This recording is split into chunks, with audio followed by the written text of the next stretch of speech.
അപ്പോൾ കഴിഞ്ഞ ദിവസം എടുത്തത് ഡിഫറെന്റ് ഡിപ്പാർട്ട്മെന്റ്സ് ഓഫ് ഹോസ്പിറ്റൽ, അതാണ് നമ്മൾ സ്റ്റാർട്ട് ചെയ്തത്. അതില് നമ്മൾ ജസ്റ്റ് കണ്ടു എന്താണ് medical department, supporting department, administrative department വരുന്ന മെയിൻ ആയിട്ടുള്ള കാറ്റഗറി ചെയ്തു. അതില് മെഡിക്കൽ ഡിപ്പാർട്ട്മെന്റിനെ നമ്മൾ വീണ്ടും ക്ലാസിഫൈ ചെയ്തതാണ്. കുറച്ചും കൂടി ഡീപ്പായിട്ട് നമ്മൾ ജസ്റ്റ് ഒന്ന് പറഞ്ഞു നിർത്തിയത് out patient department and inpatient department. Okay, നമുക്കപ്പോ സ്റ്റാർട്ട് ചെയ്യാം. ഇതുവരെയാണ് ജസ്റ്റ് പറഞ്ഞു നിർത്തിയത് അല്ലേ.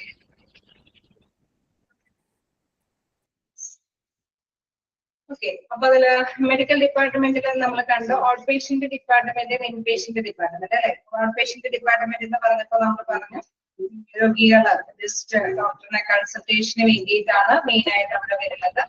രോഗിക്ക് ആവശ്യമായിട്ടുള്ള കൺസൾട്ടേഷൻ കിട്ടിയതിനു ശേഷം അവര് രോഗിയാണ് ചെയ്യുന്നത്. ഇൻപേഷ്യന്റ് ആവുമ്പോൾ നമുക്കറിയാം ചികിത്സാ കാര്യങ്ങൾക്ക് തന്നെയായിരിക്കും അവർ വരുന്നത്. പക്ഷെ അഡ്മിറ്റ് ആയിട്ട് അല്ലെ അവിടെ ചികിത്സാ കാര്യങ്ങൾ നിർവഹിച്ചു പോകുമ്പോൾ അത് ഇൻപേഷ്യന്റ് ആയിട്ട് മാറുന്നു. ജസ്റ്റ് പറഞ്ഞു പോയെന്നേ ഉള്ളൂ, കാരണം നമുക്ക് ഡീപ്പായിട്ട് കുറച്ചും കൂടി അല്ലെ എല്ലാവരും പഠിക്കാനുണ്ട്.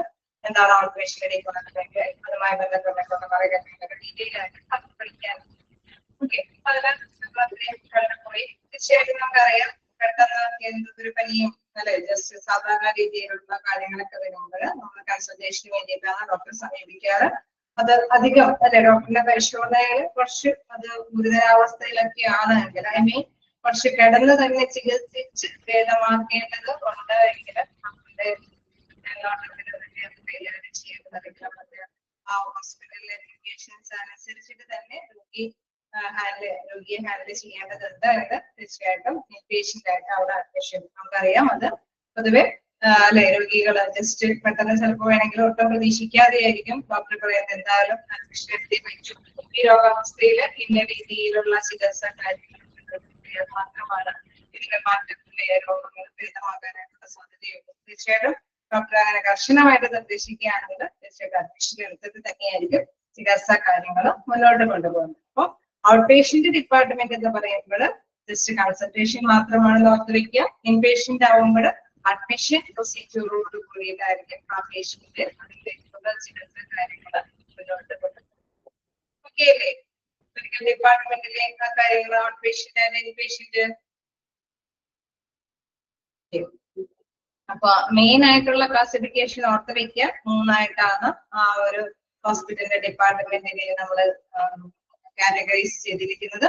First one medical department, then supporting department and administrative department. Questions ഒക്കെ ആ രീതിയിലൊക്കെയാണ് ചോദിച്ച് കാണാറുണ്ട്. അപ്പൊ ജസ്റ്റ് അതൊക്കെ ഒന്ന് ഓർത്ത് വയ്ക്കാം. then അതേമാതിരി തന്നെ മെഡിക്കൽ ഡിപ്പാർട്ട്മെന്റിന്റെ കാറ്റഗറി പറയുമ്പോഴും മനസ്സിലാക്കാം എന്താണ് ഔട്ട് പേഷ്യന്റ് ഡിപ്പാർട്ട്മെന്റ്, OPD, അതൊക്കെ സ്റ്റാൻഡ്സ് ഫോം അല്ലെ അബ്രിവേഷൻ ഒക്കെ എപ്പോഴും ചോദിച്ചു കാണുന്നത് കൊണ്ട് സിമ്പിൾ ആയിട്ടുള്ള കാര്യങ്ങളൊക്കെ ചോദിച്ചു കഴിഞ്ഞാലും മനസ്സിലാവാതെ നോക്കാതിരിക്കരുത്. OPD എന്ന് പറയുന്നത് ഔട്ട് പേഷ്യന്റ് ഡിപ്പാർട്ട്മെന്റ്, IPD എന്ന് പറയുന്നത് പേഷ്യന്റ് ഡിപ്പാർട്ട്മെന്റ്. നമുക്ക് സപ്പോർട്ടീവ് ഡിപ്പാർട്ട്മെന്റിലേക്ക് നോക്കുകയാണെങ്കിൽ തെറാപ്യൂട്ടിക് നമ്മൾ പറഞ്ഞു ചികിത്സാ കാര്യങ്ങൾ അല്ലെ. തെറാപ്യൂട്ടിക് ചികിത്സാപരമായിട്ടുള്ള കാര്യങ്ങളാണ് അവിടെ കൈകാര്യം ചെയ്തത്. തീർച്ചയായിട്ടും നമുക്കറിയാം കൺസൾട്ടേഷൻ കഴിഞ്ഞു കഴിഞ്ഞാലും മെഡിസിൻ മെഡിസിന്റെ പോകാനും അങ്ങനെ തന്നെയാണ് നിർദ്ദേശിച്ച് പറഞ്ഞിരിക്കുക. അപ്പൊ ഫാർമസിയില് വോയിസ് ക്ലിയർ ആവുന്നില്ല. ഓക്കെ ആണോ? സൗണ്ട്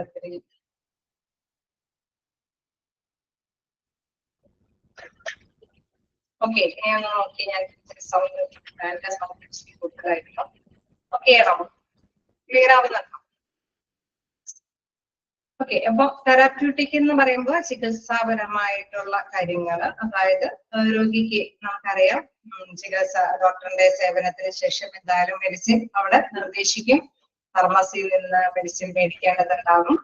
അതേപോലെ തന്നെ ഫിസിയോതെറാപ്പി എന്തെങ്കിലും ചെയ്യേണ്ടതുണ്ടെങ്കിൽ അത്തരം കാര്യങ്ങൾ അല്ലെ എക്സസൈസും കാര്യങ്ങളൊക്കെ ചെയ്തിട്ട് പഠിച്ചുള്ള അസുഖങ്ങൾക്കൊക്കെ നമുക്കറിയാം ഫിസിയോതെറാപ്പിയെയും കൂടി കണ്ടിട്ട് പോകാനായിട്ട് നിർദ്ദേശിക്കാം. അതേപോലെ തന്നെ ഡയറ്റിക്സ്, അതായത് ഭക്ഷണ കാര്യങ്ങൾ കൈകാര്യം ചെയ്യുന്നത് അല്ലെ. ഭക്ഷണക്രമത്തില് തീർച്ചയായിട്ടും മെഡിസിനോടൊപ്പം തന്നെ നമുക്കറിയാം ഭക്ഷണക്രമം കൂടിയും കൃത്യമായിട്ട് ഫോളോ ചെയ്താൽ മാത്രമാണ് ചില അസുഖങ്ങൾ ഭേദമാക്കാനായിട്ട് സാധിക്കും. ഡോക്ടേഴ്സ് നിർദ്ദേശിക്കും ഇന്ന ഭക്ഷണങ്ങൾ ഉൾപ്പെടുത്തണം, ഇന്ന ഭക്ഷണങ്ങൾ ഉപേക്ഷിക്കണം എന്നൊക്കെ തീർച്ചയായിട്ടും നിർദ്ദേശിക്കും.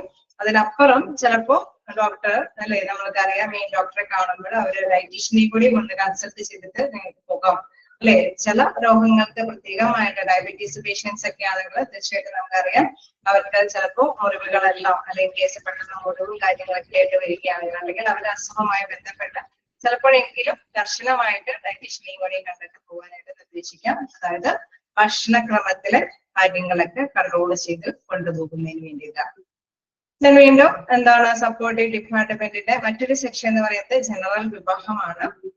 അതായത് ഹോസ്പിറ്റലിൽ തന്നെ നമുക്കറിയാം അവിടെ സെൻട്രൽ സ്റ്റെറിലൈസ് അല്ലെ സപ്പോർട്ടീവ് ഡിപ്പാർട്ട്മെന്റ് നമ്മൾ പറഞ്ഞിരുന്നു. ഹോസ്പിറ്റലില് നമുക്ക് ഉപയോഗിക്കേണ്ട ഒരുപാട് എക്യുപ്മെന്റ്സുകളുണ്ട്. ആ എക്യുപ്മെന്റ്സുകളെല്ലാം അണുവിമുക്തമാക്കിയത്. പ്രോബ്ലം ഉണ്ടോ? ഇനിയും ഉണ്ടോ? വോയിസ് കേൾക്കാത്തതാണോ? വോയിസ് കേൾക്കുന്നുണ്ടോ? വോയിസ് കേൾക്കുന്നുണ്ടോ? സ്പീഡ് കൂടുതലായിട്ടാണോ? കേൾക്കുന്നുണ്ട്. സ്പീഡാണോ നിങ്ങൾ ഉദ്ദേശിക്കുന്നത്? എക്കോ പോലെ തോന്നുന്നു. ഞാൻ ഇതെല്ലാം മ്യൂട്ടല്ലേ?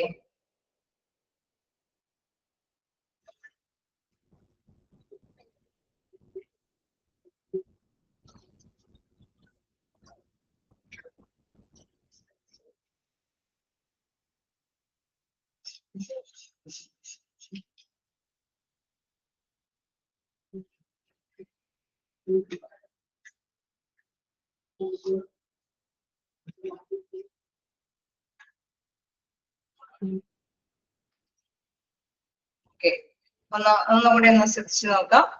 ചിലപ്പോ ഫാനിന്റെ ഒരു സൗണ്ട് ഉണ്ട്, അത് ഞാൻ കുറച്ചായിരുന്നു. ഇപ്പൊ ക്ലിയർ ആണോ? ഓക്കെയാണ്. യെസ്, അതിനൊരു സൗണ്ട് പ്രോബ്ലം ഉണ്ടായിരുന്നു. സോ അതായിരിക്കും. ഓക്കെ, യെസ്, നമുക്ക് സ്റ്റാർട്ട് ചെയ്യാം. അവിടെ നമ്മൾ കണ്ട പ്രധാനമായിട്ട് നമ്മൾ നെക്സ്റ്റ് ഒരു ഡിപ്പാർട്ട്മെന്റ് ഡിസ്കസ് ചെയ്തത് ഓക്കെ അല്ലേ? ഫസ്റ്റ് ഡിപ്പാർട്ട്മെന്റ് ഒന്നും കൂടി ഡിസ്കസ് ചെയ്യേണ്ടതുണ്ടോ? Medical department, OPD and IPD ആണോ? ക്ലിയർ ആവാതിരുന്നിട്ടുണ്ടോ?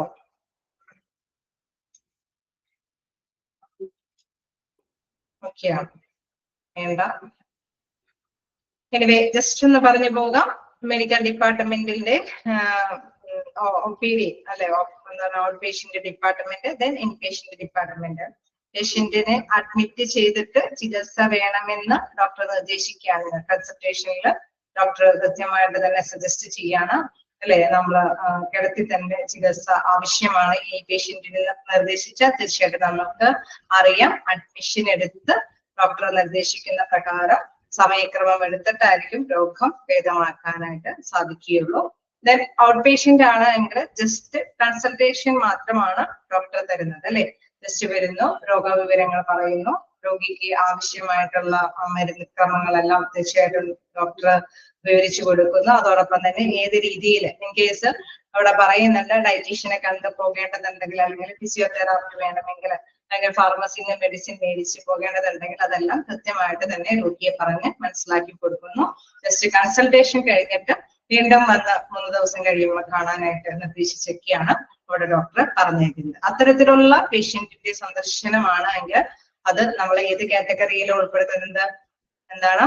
പേഷ്യന്റ് എന്നുള്ള കാറ്റഗറിയിലാണ് ഉൾപ്പെടുത്തുന്നത്. ഓക്കെ അല്ലേ? ഔട്ട് പേഷ്യന്റും ഇൻ പേഷ്യന്റും ഓക്കെ അല്ലേ? യെസ്, നമുക്ക് നെക്സ്റ്റ് നോക്കുകയാണെങ്കിൽ സപ്പോർട്ടീവ് ഡിപ്പാർട്ട്മെന്റ് ആണ്. അതായത് ഇത്തരം നമുക്കറിയാം ഡോക്ടറിന്റെ ഈ സേവനങ്ങൾ കൈകാര്യം ചെയ്യുന്നതോടൊപ്പം തന്നെ അതിനെ അസിസ്റ്റ് ചെയ്തുകൊണ്ട് അവിടെ സപ്പോർട്ടീവായിട്ട് നിൽക്കുന്നത് കൊണ്ടാണ് സപ്പോർട്ടീവ് ഡിപ്പാർട്ട്മെന്റ് എന്ന് പറയുന്നത്. അതായത് ചികിത്സാപരമായിട്ടുള്ള തെറാപ്യൂട്ടിക് ആയിട്ട് നിൽക്കുന്ന ഫാർമസി, ഫിസിയോതെറാപ്പി, ഡയറ്റിക്സ് അല്ലെ, അത് മൂന്നും നമുക്കറിയാം തെറാപ്യൂട്ടിക് ആയിട്ടുള്ള അതിന്റെ കാറ്റഗറിയിലാണ് വരുന്നത്. ജസ്റ്റ് ഓർത്ത് വെക്കുക, തെറാപ്യൂട്ടിക് എന്ന് പറയുമ്പോൾ ചികിത്സാപരമായിട്ടുള്ള കാര്യങ്ങൾ, അതായത് ഡോക്ടർ കൺസൾട്ടേഷൻ കഴിഞ്ഞതിന് ശേഷം കൃത്യമായിട്ട് തന്നെ രോഗിയെ പറഞ്ഞ് മനസ്സിലാക്കും എന്തെങ്കിലും അസുഖമാണ് നിങ്ങൾക്ക് വന്നിരിക്കുന്നത്. അത് ഭേദമാകണമെങ്കിൽ ഇനി മെഡിസിൻ കഴിക്കണം. കേസ് ചിലപ്പോൾ ഫിസിയോതെറാപ്പി ചെയ്യേണ്ടതുണ്ടെങ്കിൽ അതെല്ലാം ചെയ്യണം. അതല്ല എങ്കിൽ അതോടൊപ്പം തന്നെ ചിലപ്പോൾ ഭക്ഷണക്രമത്തിനും കൂടി കൃത്യമായിട്ടുള്ള ഒരു കാര്യം കൈകാര്യം ചെയ്ത് പോകണമെന്ന് നിർദ്ദേശിക്കുന്നുണ്ടെങ്കിൽ അത് ഫോളോ ചെയ്ത് മുന്നോട്ട് കൊണ്ടുപോകേണ്ടതുണ്ട്. ഓക്കെ, അപ്പൊ തെറാപ്യൂട്ടിക് ആയിട്ടുള്ള കാര്യങ്ങൾ. നെക്സ്റ്റ് കാറ്റഗറിയിൽ പറയുന്നതാണ് ജനറൽ, അല്ലെ? ജനറൽ കാറ്റഗറിയിൽ നമുക്ക് മനസ്സിലാവും CSSD ഡിപ്പാർട്ട്മെന്റ് എന്ന് പറയുന്നത്, അതായത് അവിടുത്തെ എക്യുപ്മെന്റ്സ് എല്ലാം നമുക്ക് അറിയാം സ്റ്റെറിലൈസേഷൻ ചെയ്യണം, അല്ലെ? അതായത് അണുവിമുക്തമാക്കണം. ഹോസ്പിറ്റലിൽ ഉപയോഗിക്കുന്ന എക്യുപ്മെന്റ്സ് നമുക്കറിയാം വളരെ സൂക്ഷ്മമായിട്ടുള്ള അണുക്കൾ മതി ഏതെങ്കിലും എക്യുപ്മെന്റ്സിൽ, അല്ലെ? അത് ഉണ്ടായാൽ മതി രോഗിക്ക് അണുക്കൾ ബാധിക്കാനായിട്ടുള്ള സാധ്യതകളുണ്ട്. കാരണം രോഗാവസ്ഥയിലുള്ള പേഷ്യൻസിനെ കൈകാര്യം ചെയ്യുന്നത്, അല്ലെ? ഹോസ്പിറ്റലിൽ കൈകാര്യം ചെയ്തു പോവുകയാണ് നടക്കുന്നത്, അല്ലെ? അപ്പൊ അങ്ങനെ വരുമ്പോൾ എല്ലാ എക്യുപ്മെന്റ്സും കറക്റ്റ് ആയിട്ട് തന്നെ അണുവിമുക്തമാക്കണം. അതുകൊണ്ടാണ് അവിടെ അതിന് വേണ്ടിയിട്ടുള്ള ഒരു ഡിപ്പാർട്ട്മെന്റ് ആണ് സെൻട്രൽ സ്റ്റെറൈൽ സപ്ലൈ ഡിപ്പാർട്ട്മെന്റ് എന്ന് പറയുന്നത്. ഇതിനെ കുറിച്ചിട്ടൊക്കെ ഡീപ്പായിട്ട് പഠിക്കുന്നുണ്ട്. ഒരു ചാപ്റ്റർ തന്നെയുണ്ട് CSSDയുമായി ബന്ധപ്പെട്ട്. ഓക്കെ, അപ്പൊ അത് ഏത് തരത്തിലുള്ള എക്യുപ്മെന്റ്സും അവിടെ കൃത്യമായിട്ട് അണുവിമുക്തമാക്കിയതിനു ശേഷം മാത്രമായിരിക്കും അവിടെ സപ്ലൈ ചെയ്യുന്നത്. അതായത് എല്ലാ ഡിപ്പാർട്ട്മെന്റിലേക്കും ലഭ്യമാകുന്നത്. അതാണ് അവർ യൂട്ടിലൈസ് ചെയ്തിട്ട് രോഗിയുടെ ചികിത്സാ കാര്യങ്ങൾ മുന്നോട്ട് കൊണ്ടുപോകുന്നത്. ദെൻ ഹൗസ് കീപ്പിംഗ് എന്ന് പറയുന്നത് എന്താണ്? അതായത് തീർച്ചയായിട്ടും നമുക്കറിയാം എല്ലാ സാധനങ്ങളും, അല്ലെ? എല്ലാം കൃത്യമായിട്ട് തന്നെ നല്ല രീതിയിൽ തന്നെ കീപ്പ് ചെയ്ത് വെക്കണം, അല്ലെ? അവിടെ എന്ത് തന്നെ ഇതുകൾ ഉണ്ടായെങ്കിലും സുരക്ഷിതമായിട്ട് തന്നെ കൈകാര്യം ചെയ്യാനായിട്ടുള്ള ആ ഒരു അവസരം അവിടെ ഒരുക്കി വെക്കണം, അല്ലെ? അപ്പൊ ഹൗസ് കീപ്പിംഗ് അത് വളരെ പ്രധാനപ്പെട്ട ഒരു ഡിപ്പാർട്ട്മെന്റ് ആണ്. ദെൻ അതേപോലെ തന്നെ നോക്കിയാണെങ്കിൽ കിച്ചൺ, ചില കാറ്ററിംഗ് സർവീസുകളൊക്കെ പ്രൊവൈഡ് ചെയ്യുന്ന ഹോസ്പിറ്റൽ ഉണ്ടാവും. അത് മാത്രമല്ല, ചിലപ്പോ നമുക്കറിയാം ഇൻപേഷ്യന്റ് ആയിട്ടുള്ള പേഷ്യൻസിനൊക്കെ ചിലപ്പോ ഡോക്ടറുടെ നിർദ്ദേശപ്രകാരമുള്ള ഡയറ്റീഷ്യന്റെ നിർദ്ദേശപ്രകാരമായിട്ടുള്ള ഭക്ഷണ പദാർത്ഥങ്ങൾ മാത്രമാണ് ലഭ്യമാക്കാൻ പാടുള്ളൂ. സോ അത്തരത്തിലുള്ള സേവനങ്ങൾക്ക് വേണ്ടിയിട്ട് ഹോസ്പിറ്റലില് കിച്ചൺ കാര്യങ്ങളൊക്കെ നിർവഹിക്കുന്ന ഡിപ്പാർട്ട്മെന്റ് ഉണ്ട്. ദെൻ ലോണ്ടറി, അല്ലെ? ലോണ്ടറി എന്ന് പറയുമ്പോൾ നമുക്കറിയാം അവിടെ, അല്ലെ? അവിടെ എല്ലാം നമ്മുടെ ക്ലീനിങ് കാര്യങ്ങളൊക്കെ, അല്ലെ? അവിടെ തുണികളും ഒരുപാട് സംഭവങ്ങളൊക്കെ നീറ്റായിട്ട് തന്നെ, അല്ലെ? നമുക്കറിയാം ബെഡും കാര്യങ്ങളൊക്കെ കൃത്യമായിട്ട് തന്നെ ബെഡ്ഷീറ്റും കാര്യങ്ങളൊക്കെ മാറ്റി പോകണം, അല്ലെ? ഒരിക്കലും അണുക്കൾ പറ്റിപ്പിടിച്ചിരിക്കുന്ന ഒരവസ്ഥയും ഹോസ്പിറ്റലിൽ ഉണ്ടാവാൻ പാടില്ല. സോ അതിന് വേണ്ടിയിട്ട് സെപ്പറേറ്റ് ഓരോ കാര്യങ്ങൾക്കും ഡിപ്പാർട്ട്മെന്റ് ഉണ്ട്. സോ ലോണ്ടറിയെ കുറിച്ചിട്ടും നമുക്ക് പഠിക്കാനുണ്ട്. ഈ പറഞ്ഞ കിച്ചൺ കാറ്ററിംഗ് സർവീസിനെ കുറിച്ചിട്ടൊക്കെ അവിടെ അതുമായി ബന്ധപ്പെട്ടും നിങ്ങൾക്ക് ഡിപ്പാർട്ട്മെന്റ് ഓരോ ചാപ്റ്ററുകൾ തന്നെയാണ് ഈ ഓരോ ഡിപ്പാർട്ട്മെന്റുമായി ബന്ധപ്പെട്ടുള്ള കാര്യങ്ങളുമായി ബന്ധപ്പെട്ട് മുന്നോട്ട് പോകുന്നത്. സോ ലോണ്ടറി ഡിപ്പാർട്ട്മെന്റ് നിങ്ങൾക്ക് പഠിക്കാനുള്ളതാണ്. സോ ലോണ്ടറി എന്താന്ന് വെച്ച് കഴിഞ്ഞാൽ ഓർത്ത് വെക്കുക, അവിടെ ഈ പറഞ്ഞ തുണികളും, അല്ലെ? ലിനൻ തിയേറ്ററുകളിൽ ആവശ്യമായിട്ടുള്ള അല്ലെങ്കിൽ റൂമുകളിൽ, അല്ലെ? അവിടെ ഇൻപേഷ്യന്റ് ആയിട്ടുള്ള പേഷ്യൻസിന്റെ ഒക്കെ റൂമുകളിൽ അവൈലബിൾ ആക്കേണ്ട തുണികളെല്ലാം കീപ്പ് ചെയ്ത് സുരക്ഷിതമായിട്ട് തന്നെ സൂക്ഷിച്ചു വെക്കണം. അതൊക്കെ ലോണ്ടറി ഡിപ്പാർട്ട്മെന്റിന്റെ തന്നെ ഡ്യൂട്ടിയാണ്. ഓക്കെ, സെക്യൂരിറ്റി, ഹോസ്പിറ്റലിൽ വരുന്ന വ്യക്തികൾക്ക്, അല്ലെ? അവർക്ക് സുരക്ഷിതമായിട്ടുള്ള പാർക്കിംഗ് സൗകര്യങ്ങളും കാര്യങ്ങളൊക്കെ അവിടെ ഉറപ്പുവരുത്തണം. അങ്ങനെ സെക്യൂരിറ്റി ഡിപ്പാർട്ട്മെന്റ് ഉണ്ട്. മെയിന്റനൻസ് ഡിപ്പാർട്ട്മെന്റ്, നമുക്കറിയാം ഒരു വലിയ ഹോസ്പിറ്റൽ ആയതുകൊണ്ട് വിവിധ ഡിപ്പാർട്ട്മെന്റുകളൊക്കെ ഉണ്ട്. അവിടെ ഇഷ്ടംപോലെ മെയിന്റനൻസ് വർക്കുകളൊക്കെ ഉണ്ടാവും, അല്ലെ? കേടുപാട് കാര്യങ്ങളൊക്കെ ഉണ്ടാവും. എക്യുപ്മെന്റ്സിന് കേടുപാടുകളുണ്ട്, ബിൽഡിങ്ങിന് കേടുപാടുകൾ ഉണ്ടാവും. അതേപോലെ തന്നെ ഫർണിച്ചറുകൾക്കും, അല്ലെ? ഇലക്ട്രിക് സംഭവങ്ങൾക്കും, വയറിങ്, അല്ലെ? എല്ലാത്തിനും കേടുപാടുകളൊക്കെ ഉണ്ടാവും. സോ മെയിന്റനൻസ് ഡിപ്പാർട്ട്മെന്റ് ആണ് അതെല്ലാം കൈകാര്യം ചെയ്യുന്നത്. പിന്നെ അതേമാതിരി തന്നെ മോർച്ചറി, എല്ലാത്തിനും നമുക്കറിയാം ആ ഒരു ഡിപ്പാർട്ട്മെന്റ് അതുമായി ബന്ധപ്പെട്ട് വരുന്ന മോർച്ചറി കാര്യങ്ങളൊക്കെ കൈകാര്യം ചെയ്യുന്നതിന് വേണ്ടിയിട്ടുള്ള ഡിപ്പാർട്ട്മെന്റ് ആണ് മോർച്ചറി ഡിപ്പാർട്ട്മെന്റ്. ഇതൊന്നും ഡീപ്പായിട്ട് പറഞ്ഞു പോകേണ്ടതില്ല, കാരണം ജസ്റ്റ് ഫസ്റ്റ് പേജ് ആണ്. പക്ഷെ മനസ്സിലാക്കി വയ്ക്കുക, ജനറൽ എന്ന കാറ്റഗറിയിലാണ് ഇത്തരത്തിലുള്ള ഡിപ്പാർട്ട്മെന്റുകൾ ഉള്ളതെന്ന് മനസ്സിലാക്കി വെക്കുക. ഇതിനെ കുറിച്ചിട്ടൊക്കെ ഡീപ്പായിട്ട് ഓരോ ചാപ്റ്റർ വൈസ് ആയിട്ട് തന്നെ നിങ്ങൾക്ക് പഠിച്ചു പോകാനുണ്ട്. അപ്പൊ അതിന് കൂടുതൽ വിവരണാത്മകമായിട്ട് തന്നെ മനസ്സിലാക്കാൻ സാധിക്കും. ഓക്കെയാണോ?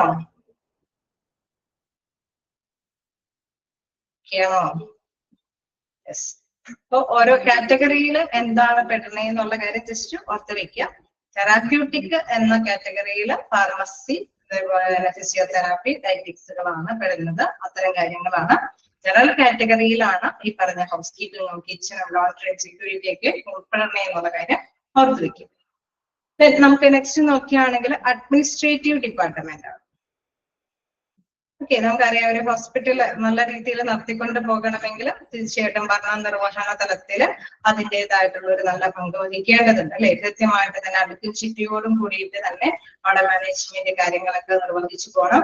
സോ അഡ്മിനിസ്ട്രേറ്റീവ് ലെവലിലുള്ള അല്ലെ ടോപ്പ് ലെവലിലുള്ളവരുടെയൊക്കെ കൃത്യമായിട്ടുള്ള ഡിസിഷനും ഡയറക്ഷനും അനുസരിച്ചിട്ട് തന്നെയായിരിക്കും എല്ലാം മൂവ് ചെയ്യുന്നത്. സോ അതേപോലെ അത്തരത്തിലുള്ള ഭരണ നിർവഹണ മേഖലയുണ്ട്. ഫിനാൻസ് അല്ലെ, പണസംബന്ധമായിട്ട് നമുക്കറിയാം അവിടെ അപ്ഡേറ്റ് അല്ലെ കറക്റ്റ് ആയിട്ട് സാധനങ്ങളൊക്കെ അവൈലബിൾ ആകണം. അതേപോലെ തന്നെ പേഷ്യൻസിന് അതിനനുസരിച്ചുള്ള ഫെസിലിറ്റീസ് എല്ലാം സൗകര്യങ്ങളൊക്കെ ചെയ്തു കൊടുക്കണം അല്ലെ. അതിനാവശ്യമായിട്ടുള്ള ഫണ്ടിന്റെ ഫ്ലോ ഒക്കെ നല്ല രീതിയിലുള്ള ഒഴുക്ക് കൃത്യമായിട്ട് കൈകാര്യം ചെയ്ത് പോകുന്നതിനുള്ള ഫിനാൻസ് ഡിപ്പാർട്ട്മെന്റ് ഉണ്ട്. അതെല്ലാം ഹാൻഡിൽ ചെയ്ത ഫിനാൻസ് ഡിപ്പാർട്ട്മെന്റ് ആയിരിക്കും. ഹ്യൂമൻ റിസോഴ്സസ് അല്ലെ, അതും ഡിപ്പാർട്ട്മെന്റ് HRM ഡിപ്പാർട്ട്മെന്റ് ആണ് അത്തരം കാര്യങ്ങൾ ചെയ്യുന്നത്. അതായത് നമുക്കറിയാം ഹോസ്പിറ്റലില് ഒരുപാട് എംപ്ലോയീസ് വർക്ക് ചെയ്യുന്നുണ്ട് അല്ലെ. ഹ്യൂമൻ ബീയിങ്സ് ആണ്. അവിടുത്തെ വർക്ക് എഫിഷ്യന്റ് ആയിട്ട് അവര് വർക്ക് ചെയ്താൽ മാത്രമാണ് നല്ല സർവീസ് പേഷ്യൻസ് അല്ലെ കസ്റ്റമേഴ്സിന് കൊടുക്കാനായിട്ട് സാധിക്കുകയുള്ളൂ. അപ്പൊ അതും നല്ല രീതിയിൽ അവർ ഹാപ്പി ആയിട്ട് സാറ്റിസ്ഫൈഡ് ആയിട്ട് തന്നെ വർക്ക് ചെയ്യുന്നുണ്ട് എന്ന് ഉറപ്പുവരുത്താനായിട്ട് ആ ഡിപ്പാർട്ട്മെന്റ് ആണ് അവരുടേതായിട്ടുള്ള പ്രോഗ്രാംസുകളെല്ലാം കൈകാര്യം ചെയ്ത് അല്ലെ. അവർക്ക് കൃത്യമായ സാലറി അല്ലെങ്കിൽ അവർക്ക് കുറച്ചും കൂടി നല്ല രീതിയിൽ വർക്ക് ചെയ്യാൻ സാറ്റിസ്ഫൈഡ് ആയിട്ടുള്ള വർക്ക് ചെയ്യാനായിട്ടുള്ള ആവശ്യമായിട്ടുള്ള മോട്ടിവേഷൻ പാക്കേജുകളൊക്കെ അറേഞ്ച് ചെയ്ത് കൊടുക്കുന്നതെല്ലാം ഹ്യൂമൻ റിസോഴ്സ് ഡിപ്പാർട്ട്മെന്റ് ആണ്. സോ 3 കാറ്റഗറി ജസ്റ്റ് മനസ്സിലാക്കുക. ഫസ്റ്റ് മെഡിക്കൽ ഡിപ്പാർട്ട്മെന്റ്, തീർച്ചയായിട്ടും ഹോസ്പിറ്റലിന്റെ സേവനം എന്ന് പറയുന്നത് പേഷ്യന്റിന് സർവീസ് കൊടുക്കുക എന്നുള്ളതാണ്. അതുകൊണ്ട് തന്നെ മെയിൻ ആയിട്ട് നമുക്കറിയാം മെഡിക്കൽ ഡിപ്പാർട്ട്മെന്റിൽ ഔട്ട് പേഷ്യന്റ് ഇൻ പേഷ്യന്റ് ആണ് കാറ്റഗറൈസ് ചെയ്തിരിക്കുന്നത്. ഇതുവരെ ഇത്തരത്തിലുള്ള പേഷ്യൻസിന് സപ്പോർട്ടീവ് ആയിട്ട് അല്ലെ അവരെ കാര്യങ്ങളൊക്കെ ഹാൻഡിൽ ചെയ്യാനായിട്ട് അവരെ ആ ഒരു കാര്യങ്ങൾ കൃത്യമായിട്ട് തന്നെ നിർവഹിച്ചു പോകുന്നതിന് തെറാപ്യൂട്ടിക് ആയിട്ടുള്ള ഡിപ്പാർട്ട്മെന്റ് ഉണ്ട്, ജനറൽ ഉണ്ട്, ഡയഗ്നോസ്റ്റിക്, ഇൻഫോർമേറ്റീവ് അല്ലെ. അതേമാതിരി തന്നെ ഇവിടെ ഡയഗ്നോസ്റ്റിക്കും ഇൻഫോർമേറ്റീവും നമ്മൾ ഡിസ്കസ് ചെയ്തില്ലല്ലോ. ഓപ്ഷൻ കഴിഞ്ഞിട്ട് നേരെ അഡ്മിനിസ്ട്രേറ്റീവിലാണ് പോയത്. അവിടെ ജനറൽ വിഭാഗം കഴിഞ്ഞപ്പോൾ നമുക്ക് മനസ്സിലാക്കേണ്ട ഒരു വിഭാഗം ഡയഗ്നോസ്റ്റിക് അല്ലെ. അവിടെ രോഗനിർണയം ഒട്ടും മറക്കാൻ പാടില്ലാത്ത ഒരു വിഭാഗമാണ്. അതായത് രോഗത്തിന്റെ ചികിത്സാ കാര്യങ്ങളിൽ നമുക്കറിയാം ഡോക്ടർ അല്ലെ ഇന്ന സംശയാസ്പദമായിട്ട് രോഗിക്ക് എന്തായാലും ലബോറട്ടറിയിൽ പോയി ബ്ലഡ് ചെക്ക് ചെയ്യണം അല്ലെ. എന്തെങ്കിലും നമുക്കറിയാം മനുഷ്യ ശരീരത്തിലുള്ള എന്തെങ്കിലും ദ്രാവകങ്ങൾ ചെക്ക് ചെയ്തിട്ടായിരിക്കും അവിടുത്തെ അണുക്കള് അതിൽ പെട്ടിട്ടുണ്ടോ എന്ന് കൃത്യമായിട്ട് മനസ്സിലാക്കിയതിന് ശേഷമാണ് ഡോക്ടറിന് ഒരു ഡിസിഷൻ എടുക്കാൻ പറ്റുള്ളൂ അല്ലെ. അപ്പൊ തീർച്ചയായിട്ടും ലാബിൽ കൊണ്ടുപോയിട്ടാണ് നമ്മൾ ഈ പറഞ്ഞ അല്ലെ എല്ലാം ചെക്ക് ചെയ്യുന്നത്. നമ്മുടെ മെഡിസിൻ നമ്മുടെ ബ്ലഡ് ആണെങ്കിലും യൂറിൻ ആണെങ്കിലും എല്ലാം ചെക്ക് ചെയ്യുന്നത് ലബോറട്ടറിയിൽ കൊണ്ടുപോയിട്ടാണ്. സോ അതിന് രോഗനിർണയത്തിന് വേണ്ടിയിട്ടുള്ള സൗകര്യങ്ങളാണ് ഡയഗ്നോസ്റ്റിക്കിൽ വരുന്നത്. രോഗനിർണയത്തിന് സാധാരണ രീതിയിൽ നമുക്കറിയാം ഇതെല്ലാം ലബോറട്ടറിയിലാണ് കൊണ്ടുപോയി ചെക്ക് ചെയ്യുന്നത്. അതേപോലെ തന്നെ റേഡിയോളജി വിഭാഗം അല്ലെ, ഒരു എക്സ്റേ ആണെങ്കിലും CT സ്കാന്, MRI സ്കാന്, ഡോക്ടറിന്റെ സംശയാസ്പദമായിട്ടുള്ള രീതികൾ വരുമ്പോൾ ഡോക്ടർ സജസ്റ്റ് ചെയ്യും നിങ്ങൾ ഒരു MRI എടുത്തിട്ട് വാ അല്ലെങ്കിൽ CT എടുത്തിട്ട് വാ അല്ലെ ഒരു എക്സ്റേ എടുത്തിട്ട് വാ എന്നൊക്കെ തീർച്ചയായിട്ടും പേഷ്യൻസിനോട് പറയും.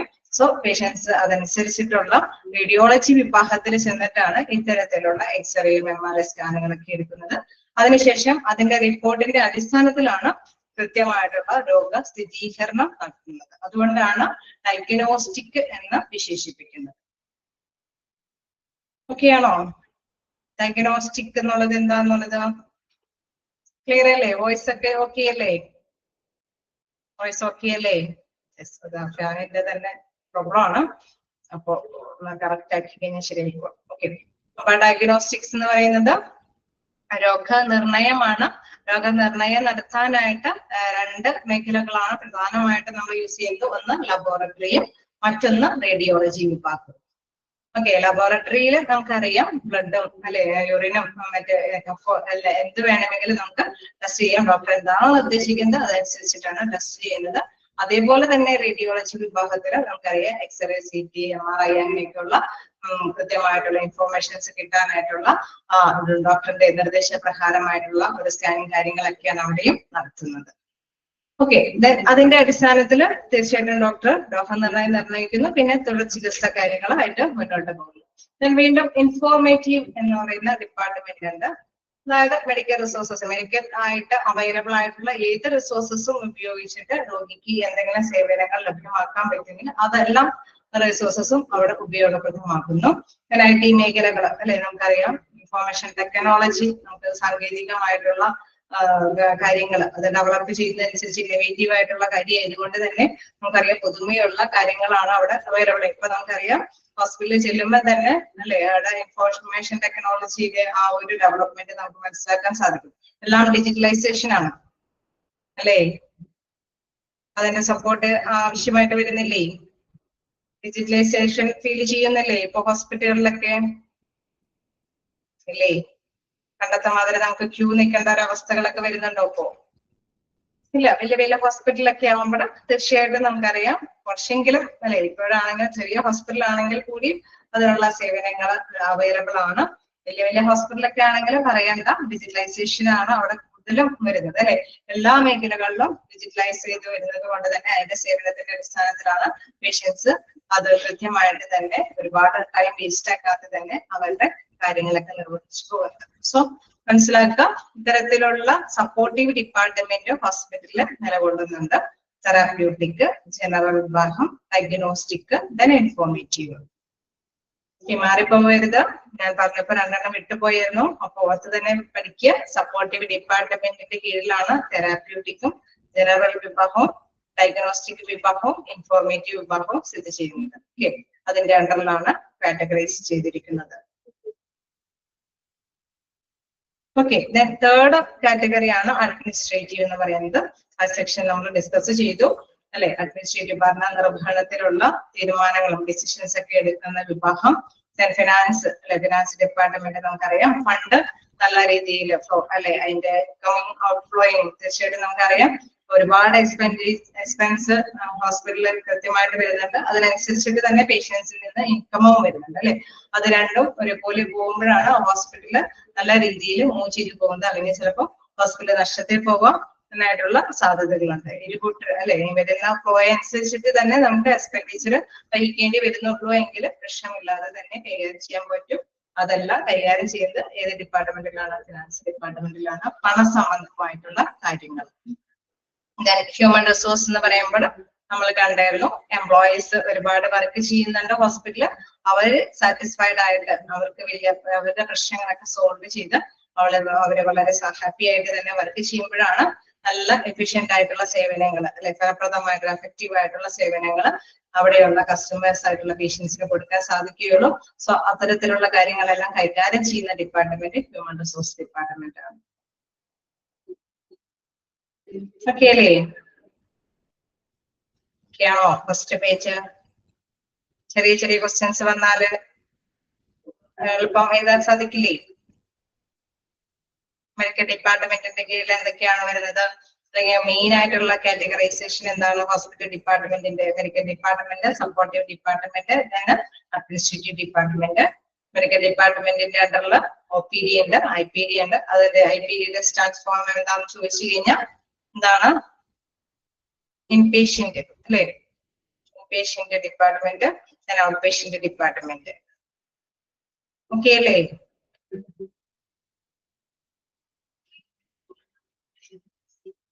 ഓക്കെ, ഇതൊക്കെ അബ്രിവേഷൻ ഒക്കെ നോട്ട് ചെയ്ത് പോണെങ്കിൽ നോട്ട് ചെയ്യാം. ചേച്ചി കുഴപ്പമൊന്നുമില്ല, കാരണം നമുക്ക് താഴേക്ക് ഇതൊക്കെ ഡീപ്പായിട്ട് തന്നെ പഠിക്കുന്നുണ്ട്. ഓക്കെ, അതുകൊണ്ടാണ് അവിടെ വെച്ച് തന്നെ നോട്ട് ചെയ്യണമെന്നും നിങ്ങൾ എഴുതിയെടുക്കണമെന്നും ആവശ്യപ്പെടാത്തത്. അല്ലാതെ ചില അബ്രിവേഷൻ ഒക്കെ ചിലപ്പോൾ അന്നത്തെ തന്നെ കൊടുത്തിട്ടുണ്ടാവില്ല. സോ അങ്ങനെയുള്ളതൊക്കെ തീർച്ചയായിട്ടും നിങ്ങൾ തന്നെ ലൈനോടൊപ്പം തന്നെ നോട്ട് ചെയ്ത് പോകാനായിട്ട് ഞാൻ ആവശ്യപ്പെടും. ഓക്കെ, ക്ലിയർ അല്ലേ ഫസ്റ്റ് പേജ്? ഓക്കെ, പിന്നെ ഇതെല്ലാം ഡീപ്പായിട്ട് തന്നെ ഓരോ ചാപ്റ്റേഴ്സ് ആയിട്ട് പഠിക്കുന്നുണ്ട് കേട്ടോ. അപ്പൊ അതില് കൂടുതൽ ഡീപ്പായിട്ട് നമ്മൾ പഠിച്ചു പോകണം. ഓക്കെ, ദെൻ നെക്സ്റ്റ് നോക്കുകയാണെങ്കിൽ administrative department, medical department, supportive department നമ്മൾ ജസ്റ്റ് കണ്ടു. അതിലെ മെഡിക്കൽ ഡിപ്പാർട്ട്മെന്റ് ആണ് ഇവിടെ കൃത്യമായിട്ട് നമുക്ക് ഇനി നെക്സ്റ്റ് നോക്കാനുള്ളത്. മെഡിക്കൽ ഡിപ്പാർട്ട്മെന്റിൽ നമ്മൾ കണ്ടു inpatient service and out patient service. അതായത് inpatient department, out patient department അല്ലെ, ആ കാറ്റഗറൈസേഷൻ ആണ് ഇവിടെ കൊടുത്തിരിക്കുന്നത്. നമുക്ക് ഇൻപേഷ്യന്റ് സർവീസ് ആണെങ്കിൽ നമുക്കറിയാം പേഷ്യന്റ് അഡ്മിറ്റഡ് ആണ്, അത് മനസ്സിലേക്ക് ഓർത്താൽ മതി. അപ്പൊ പേഷ്യന്റ് അഡ്മിറ്റ് ആണെങ്കിൽ എന്താണ്? പേഷ്യന്റിന്റെ റൂം വേണം. പേഷ്യന്റ് ചിലപ്പോൾ വാർഡിലായിരിക്കും, അതേപോലെ തന്നെ ഇന്റൻസീവ് കെയർ യൂണിറ്റിലായിരിക്കും. ഓപ്പറേഷൻ തിയേറ്ററിൽ അവർക്ക് ചികിത്സാ സഹായം വേണ്ടി വരാം. ലേബർ റൂമിലായിരിക്കാം ചിലപ്പോൾ ചികിത്സാ സഹായം വേണ്ടി വരുന്നത്. മെറ്റേണിറ്റി വാർഡ്, അതേമാതിരി തന്നെ കുട്ടി ജനിച്ച് അല്ലെ ആ ഒരു പ്രത്യേക ടൈമിലുള്ള ആ വാർഡിലായിരിക്കും. ലേബർ റൂമിലാണെങ്കിലും പ്രസവ ചികിത്സാ കാര്യങ്ങൾക്ക് വേണ്ടിയിട്ട് വരുന്ന 2 വിഭാഗമാണ് labour rooms and maternity wards. അപ്പൊ തീർച്ചയായിട്ടും ഇൻപേഷ്യന്റ് ആണ് എങ്കിൽ പൊതുവെ വരുന്ന സേവനങ്ങളാണ് നമുക്കറിയാവുന്നതാണ്. ഹോസ്പിറ്റലിൽ ചെന്ന് കഴിഞ്ഞ് കഴിഞ്ഞാൽ ചിലപ്പോൾ ചിലർ റൂം എടുക്കുന്നവരുണ്ടാവും, ചിലര് വാർഡിലായിരിക്കും അല്ലെ. അതേപോലെ തന്നെ ചിലപ്പോൾ ഒരു ക്രിട്ടിക്കൽ കെയർ അല്ലെ, കുറച്ചും കൂടി ക്രിട്ടിക്കൽ ആയിട്ടുള്ള സ്റ്റേജ് ആണെങ്കിൽ അവര് അല്ലെ നമ്മൾ കണ്ടതാണ്, കഴിഞ്ഞ ക്ലാസ്സിൽ നമ്മൾ പഠിച്ചതാണ്, ഇന്റൻസീവ് കെയർ യൂണിറ്റിലായിരിക്കും. ദെൻ ഓപ്പറേഷൻ തിയേറ്ററിൽ അല്ലെ അവർക്ക് ചികിത്സാ കാര്യങ്ങളുമായി ബന്ധപ്പെട്ട് സർജറിക്ക് ആവശ്യമുണ്ടെങ്കിൽ ഓപ്പറേഷൻ തിയേറ്ററിലായിരിക്കും അവരുടെ ചികിത്സാ കാര്യങ്ങൾ മുന്നോട്ട് കൊണ്ടുപോകുന്നത്. സർജറിക്ക് ശേഷം നമുക്കറിയാം പേഷ്യന്റ് റൂമിൽ അല്ലെങ്കിൽ വാർഡിലേക്ക് മാറ്റി ബാക്കിയുള്ള കാര്യങ്ങൾ ചെയ്യും. ദെൻ ലേബർ റൂം പ്രസവ കാര്യങ്ങളുമായി ബന്ധപ്പെട്ട് വരുന്ന കാര്യങ്ങൾക്ക് വേണ്ടിയിട്ടുള്ള സ്പെഷ്യൽ വിഭാഗമാണ്.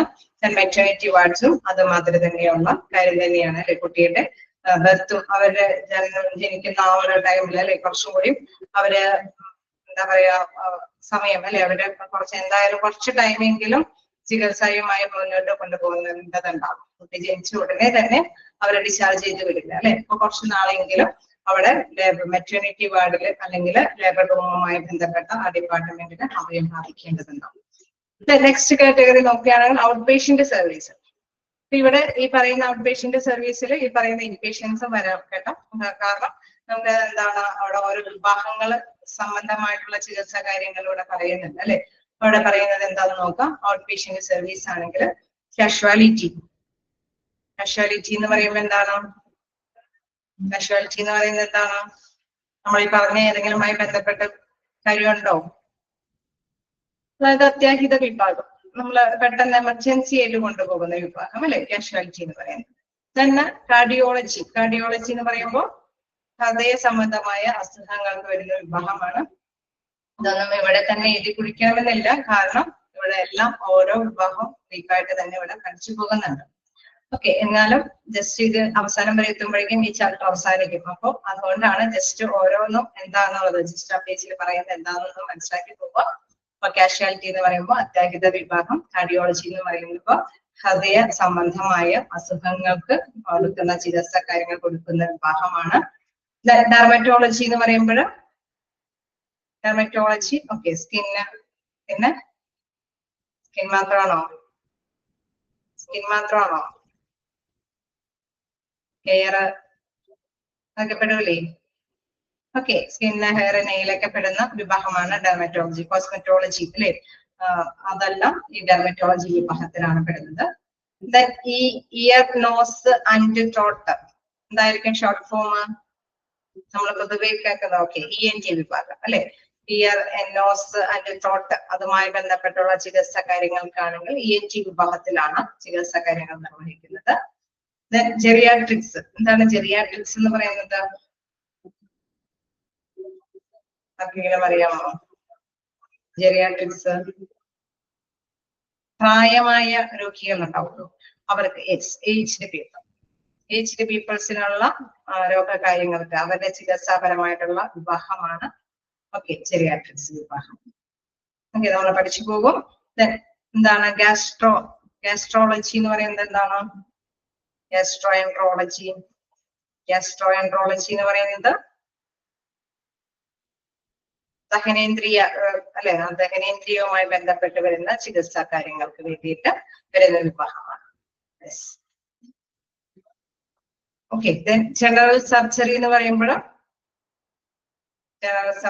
പറയുമ്പോൾ സാധാരണ രീതിയിലുള്ള നമ്മൾ പറഞ്ഞ ഓപ്പറേഷനും കാര്യങ്ങളൊക്കെ ആയിട്ട് വരുന്നത് അല്ലെ, ജനറൽ സർജറി വിഭാഗമാണ്. ഹെമറ്റോളജി എന്ന് പറയുന്നത്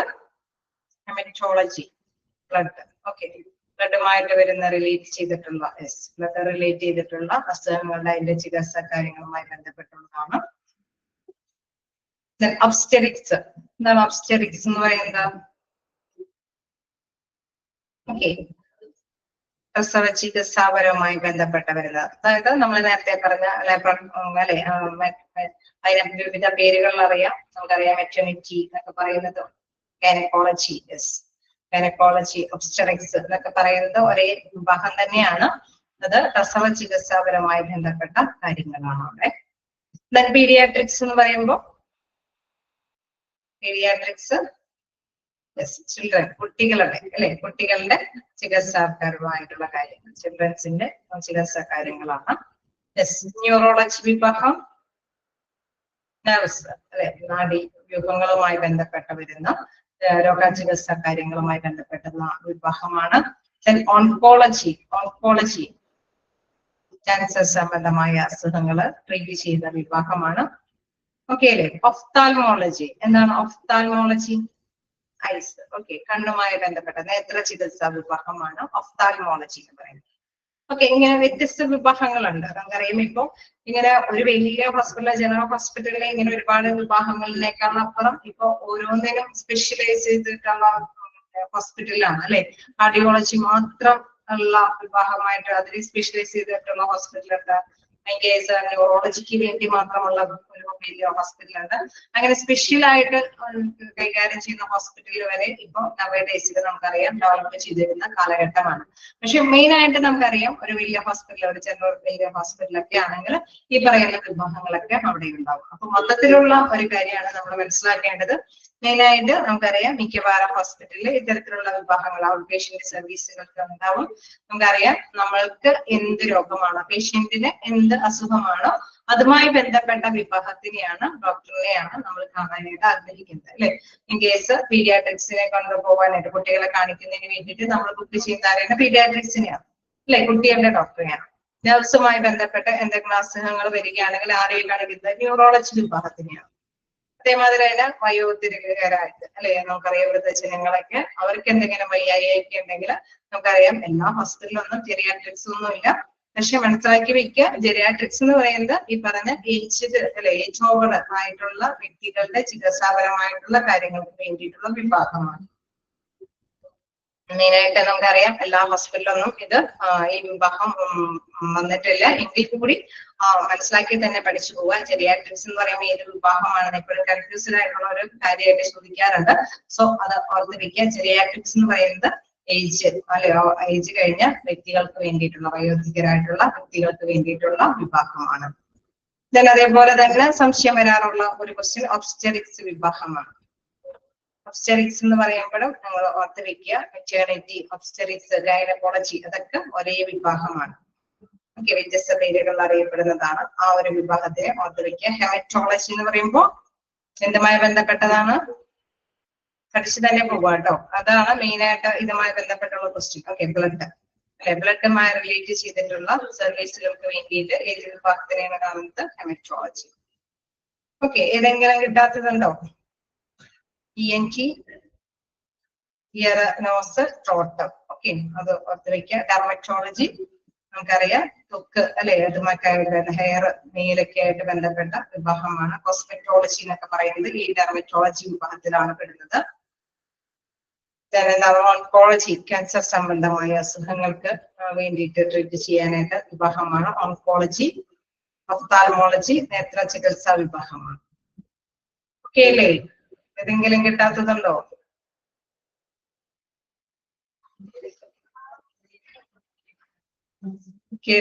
ഓക്കെ. അപ്പൊ സിമ്പിൾ ആയിട്ടുള്ള ക്വസ്റ്റ്യൻ ഇതുമായി ബന്ധപ്പെട്ട ഏത് വിഭാഗത്തിൽ, ക്യാൻസറുമായി ബന്ധപ്പെട്ട ഏത് വിഭാഗത്തിലാണ് കാണുന്നത്? ഓപ്ഷനിൽ നമുക്ക് ഒരുപാട് അല്ലെ ഇതുകളുണ്ടാവും. ചിലപ്പോൾ ന്യൂറോളജി ഉണ്ടാവും, ഹെമറ്റോളജി ഉണ്ടാവും, ഓൺകോളജി ഉണ്ടാവും. കറക്റ്റ് ആയിട്ട് നമ്മൾ മനസ്സിലാക്കണം. ഓക്കെ, ഓൺകോളജി വിഭാഗം ക്യാൻസറുമായി റിലേറ്റ് ചെയ്തിരിക്കുന്നതാണ്. ഓക്കെ, അത്തരത്തിലുള്ള ചെറിയ സിമ്പിൾ ആയിട്ടുള്ള ക്വസ്റ്റ്യൻസ് ആണ് ചോദിച്ചു കാണാറുള്ളത്.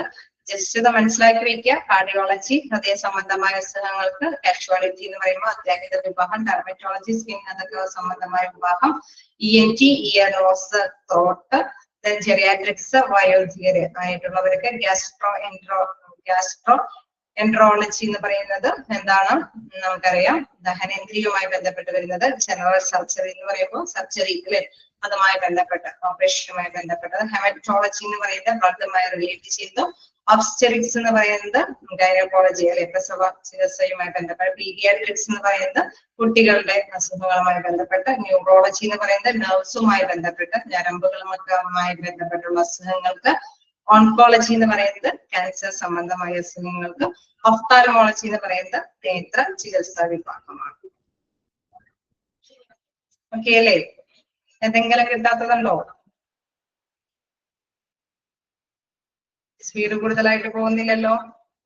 നമുക്ക് അറിയാവുന്ന മേഖലയ്ക്ക് തന്നെയായിരിക്കും. എന്തെങ്കിലും കിട്ടാത്തുണ്ടെങ്കിൽ ചോദിച്ചു പോവാട്ടോ. ഇനി മെഡിക്കൽ ഡിപ്പാർട്ട്മെന്റ്.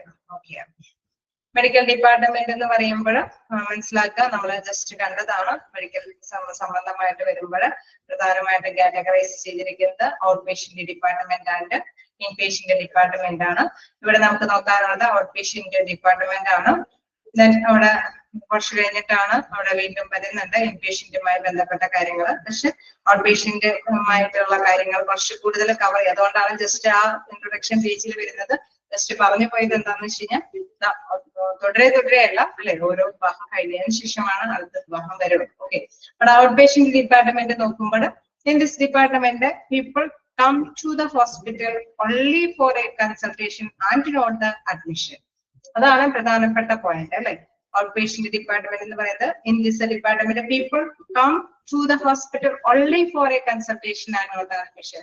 അത് കൺസൾട്ടേഷൻ ഡോക്ടറുമായിട്ട് അല്ലെ ഒരു കൺസൾട്ടേഷൻ നടത്തുന്നതിന് വേണ്ടിയിട്ട് മാത്രമാണ് വരുന്നത്, ഒരിക്കലും അഡ്മിഷൻ എടുക്കാനായിട്ടല്ല അവിടെ വരുന്നത്. ഡോക്ടർ കൃത്യമായിട്ട് സജസ്റ്റ് അല്ലെ അവിടെ നിർദ്ദേശിക്കുകയാണ്, കർശനമായിട്ട് എന്താണ് അഡ്മിഷൻ എടുക്കണമെന്ന് പറയുമ്പോൾ മാത്രമാണ് രോഗി അഡ്മിഷൻ എടുക്കാനായിട്ട് തയ്യാറാവുന്നത്. The patient seeks medical advice from a medication for them to take for a certain period of time. അല്ലെ, കുറച്ച് സമയം അവിടെ ആ ഡോക്ടറിന്റെ അഡ്വൈസ് ഉപദേശം തേടുകയാണ് അവരുടെ അസുഖവുമായി ബന്ധപ്പെട്ട കാര്യങ്ങളുമായി ബന്ധപ്പെട്ട്. Then patients are then asked to come back for a follow up.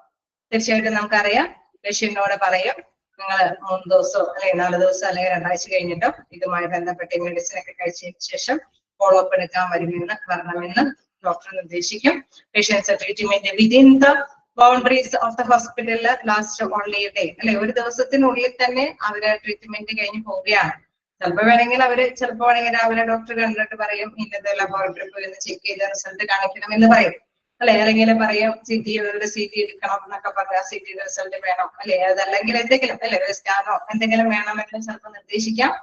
അപ്പോ അവർ ചിലപ്പോൾ ആ സമയത്തിനുള്ളിൽ തന്നെ അതെടുത്ത് അതിന്റെ റിപ്പോർട്ട് കൊടുത്ത്, പക്ഷെ 1 ഡേയ്ക്കുള്ളിൽ അവർ ട്രീറ്റ്മെന്റ് അവസാനിച്ച് തിരിച്ചു പോവുകയാണ്, അവിടെ അഡ്മിഷൻ എടുക്കുന്നില്ല. അങ്ങനെ വരുമ്പോഴാണ് അവിടെ ഔട്ട് പേഷ്യന്റ് ആയിട്ട് ആ പേഷ്യന്റ് ചികിത്സ നടത്തുന്നത്.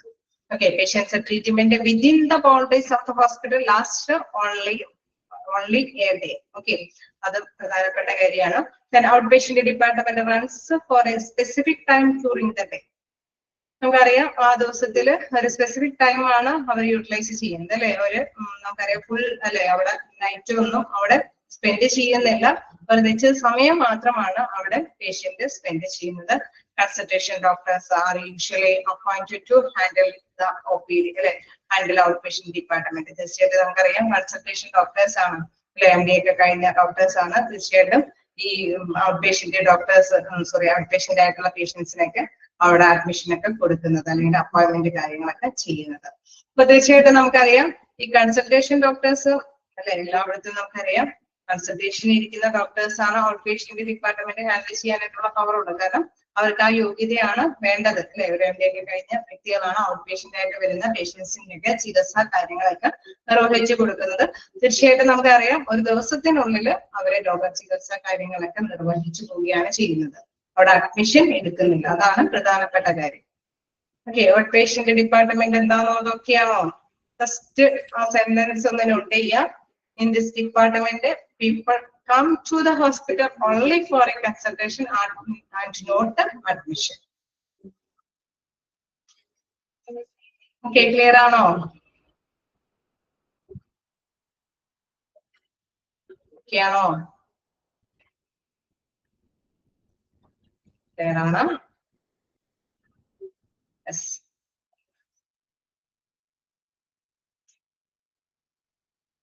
ഒക്കെയാണ്.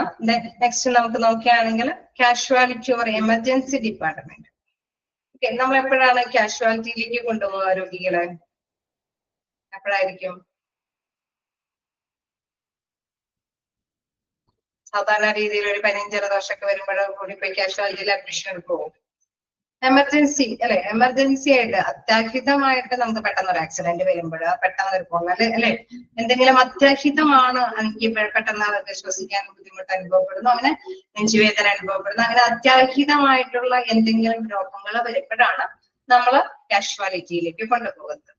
ഓക്കെ, അപ്പൊ എനിക്ക് തോന്നുന്നു പൊതുവെ നമുക്ക് ഇങ്ങനത്തെ ഡിപ്പാർട്ട്മെന്റ് ആയതുകൊണ്ടാണ് ഇങ്ങനെ ക്ലാസ് എടുക്കാൻ പറ്റുന്നത്. കുറച്ചും കൂടി നിങ്ങൾക്ക് കൂടി മെസ്സേജ് കൂടി അയച്ച് ക്ലാസ് എടുക്കുമ്പോൾ, പ്രത്യേകിച്ച് നമുക്കറിയാം ഈ ലാസ്റ്റ് ക്ലാസ് ഒക്കെ ആകുമ്പോൾ, ലാസ്റ്റ് അവർ ഒക്കെ ആകുമ്പോഴേക്കും ബോറടിക്കും അല്ലെ.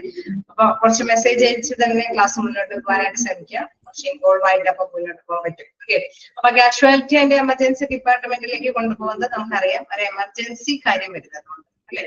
അപ്പൊ അത് തന്നെയാണ് ഇവിടെ കൃത്യമായിട്ട് പറയുന്നത്. The department also known the accident and emergency department. അതുകൊണ്ട് തന്നെ ഈ നിങ്ങൾ പറഞ്ഞ ആ ഒരു ഒപ്പീനിയൻ തന്നെ ഇവിടെ പറയുന്നത്, ആശയം തന്നെയാണ് പറയുന്നത്. ഇതിനെ മറ്റു പേരുകളിലും അറിയപ്പെടും ആക്സിഡന്റ് ആൻഡ് എമർജൻസി ഡിപ്പാർട്ട്മെന്റ്. നമ്മള് പറഞ്ഞു കാഷ്വാലിറ്റി ഡിപ്പാർട്ട്മെന്റ്, എമർജൻസി ഡിപ്പാർട്ട്മെന്റ്, പിന്നെയുള്ള ഒരു പേര് എന്ന് പറയുന്നത് എന്താണ്, ആക്സിഡന്റ് ആൻഡ് എമർജൻസി ഡിപ്പാർട്ട്മെന്റ്. ഒരു ആക്സിഡന്റ് പറ്റുമ്പോൾ അല്ലെ, അത്യാഹിതത്തിലേക്ക് എളുപ്പത്തിൽ പെട്ടെന്ന് തന്നെ എത്തിക്കേണ്ട ഒരു ആവശ്യം വരുമ്പോഴാണ് നമ്മൾ കാഷ്വാലിറ്റിനെ സമീപിക്കുന്നത്. Handles the problem of patients who have brought by an ambulance in an emergency situation അല്ലെ. അവിടെ പൊതുവെ ഇങ്ങനെ എമർജൻസി കാര്യങ്ങളുമായി ബന്ധപ്പെട്ട് വരുന്ന പേഷ്യൻസ് മിക്കവാറും ആംബുലൻസിലാണ് വരുന്നത് അല്ലെ. അപ്പൊ ആംബുലൻസിൽ വരുന്ന ചികിത്സാ കാര്യങ്ങൾ വരുമ്പോൾ അവരെ ഔട്ട് പേഷ്യന്റ് ആയിട്ടൊന്നല്ല ട്രീറ്റ് ചെയ്ത് അവര് നേരെ അത്യാഹിത വിഭാഗത്തിലേക്ക് കൊണ്ടുപോയിട്ടാണ് ചികിത്സാ കാര്യങ്ങൾ നിർവഹിക്കുന്നത്. അപ്പൊ അതിന്റെ ഒന്ന് നോട്ട് ചെയ്യുക. Handle the problem of patients who have got by an ambulance in an emergency situation. Emergency situation ഉള്ളത് കൊണ്ട് അവർ ആംബുലൻസിന്റെ സേവനത്തോട് കൂടിയിട്ടാണ് ആ പേഷ്യന്റിനെ ഹോസ്പിറ്റലിലേക്ക് പ്രോബ്ലം സോൾവ് ചെയ്യാൻ കൊണ്ടുവരുന്നത്. അത്തരത്തിലുള്ള പേഷ്യൻസിനെയാണ് കാഷ്വാലിറ്റി വിഭാഗം ഹാൻഡിൽ ചെയ്യുന്നത്. This department works around the clock and is equipped to deal with all kinds of emergencies. Okay, നമുക്കറിയാം ഒരു ഹോസ്പിറ്റലില് അത്യാഹിത വിഭാഗം എത്ര സമയം വർക്ക് ചെയ്യും, എത്ര ടൈം ആയിരിക്കും അവരുടെ ടൈം?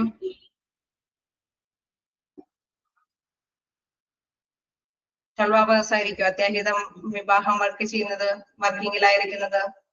24 hours അല്ലെ, around the clock 24 hours working ആയിരിക്കും. കാരണം അത്യാഹിത ഹോസ്പിറ്റലില് അത്യാഹിത വിഭാഗം 24 മണിക്കൂറും പ്രവർത്തന സജ്ജമായിരിക്കും. ഏത് ടൈമിലും ആംബുലൻസിൽ വരുന്ന രോഗികളെ അല്ലെ അവിടെ കൈകാര്യം ചെയ്യുന്നതിന് വേണ്ടിയിട്ട് അത്യാഹിത വിഭാഗം റെഡി ആയിരിക്കും അല്ലെ. അവിടെ പറയുകയാണ് and is equipped to deal with all kinds of emergencies. അവിടെ നമുക്കറിയാം ഈ എമർജൻസി ആയതുകൊണ്ട് തന്നെ എല്ലാ തരത്തിലുള്ള അല്ലെ ജീവൻ രക്ഷാ എക്യുപ്മെന്റ്സുകളെല്ലാം തന്നെ അവിടെ പ്രവർത്തന സജ്ജമായിട്ട് ഉണ്ടായിരിക്കും. And is equipped to deal with all kinds of emergencies. Patients emergencies എന്ന് പറയുമ്പോൾ നമുക്കറിയാം അല്ലെ, പെട്ടെന്ന് ചിലപ്പോൾ വേണമെങ്കിൽ ബ്ലീഡിങ് ആയിരിക്കാം, അതല്ല എങ്കിൽ ശ്വാസം മുട്ട് അനുഭവപ്പെടുന്നതായിരിക്കും. അപ്പൊ എല്ലാത്തിനും അല്ലെ, ഇപ്പൊ ഡിഫിബ്രിലേറ്റർ ശ്വാസം പെട്ടെന്ന് അല്ലെ കൊടുക്കേണ്ട ഒരു അവസ്ഥയിലൊക്കെ വരികയാണെങ്കിൽ ഡിഫിബ്രിലേറ്റർ ഉപയോഗിക്കേണ്ടി വരും. ഇൻ കേസ് ബ്ലീഡിങ് ഒക്കെ ആണെങ്കിൽ ഡയത്തർമിക് മെഷീൻ അല്ലെ ബ്ലീഡിങ് കൺട്രോൾ ചെയ്തൊക്കെ നിങ്ങൾ പഠിച്ചു പോകട്ടോ. ഇപ്പൊ ക്യാച്ച് ചെയ്യണമെന്നില്ല, ഇതൊക്കെ ഓട്ടോമാറ്റിക്കലി പഠിച്ചോളും. അപ്പൊ അത്തരത്തിലുള്ള മെഷീൻസ് ഒക്കെ എപ്പോഴും അവിടെ വെന്റിലേറ്റർ സൗകര്യങ്ങൾ എല്ലാം അവിടെ ഉണ്ടായിരിക്കും. കാരണം അത്യാഹിതമായിട്ട് വരുന്ന പേഷ്യന്റ് ആണ്, അവരെ ജീവിതത്തിലേക്ക് തിരിച്ചു കൊണ്ടുവരണമെങ്കിൽ ചിലപ്പോൾ എക്യുപ്മെന്റ്സിന്റെ സഹായത്തോട് കൂടിയിട്ടായിരിക്കും അവർക്ക് ജീവിതത്തിലേക്ക് തിരിച്ചു വരാനായിട്ട് സാധിക്കുന്നത്. സോ അത്തരത്തിലുള്ള എക്യുപ്മെന്റ്സ് എല്ലാം തന്നെ അവിടെ വർക്കിംഗ് കണ്ടീഷൻ ആയിട്ട് ആ വിഭാഗത്തിൽ സജ്ജമായിരിക്കും.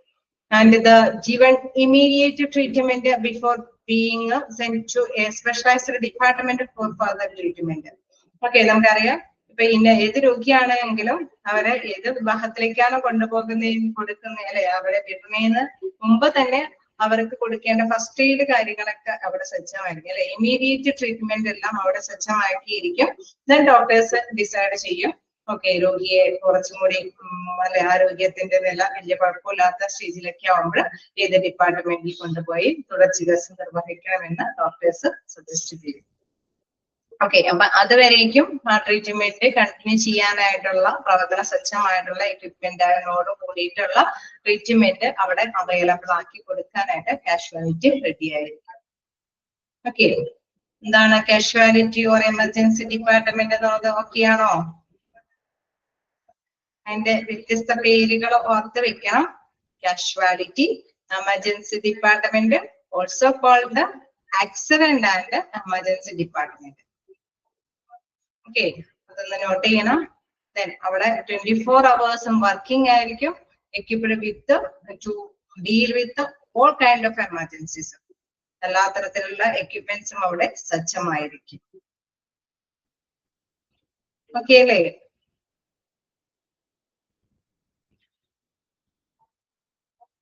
ക്ലിയർ ആണ്?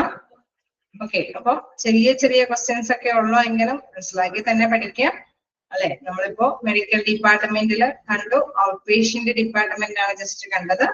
ഓക്കെ, അതേപോലെ തന്നെ കാഷ്വാലിറ്റി എമർജൻസി ഡിപ്പാർട്ട്മെന്റ്, കുറച്ച് കാര്യങ്ങളൊക്കെ നോട്ട് ചെയ്ത് പോയല്ലോ അല്ലെ. ഔട്ട് പേഷ്യന്റ് ഡിപ്പാർട്ട്മെന്റിലും കുറച്ച് പോയിന്റ്സ് നോട്ട് ചെയ്തില്ലേ? ഓക്കെയാണ്. എന്തെങ്കിലും ഡൗട്ടുകളുണ്ടോ?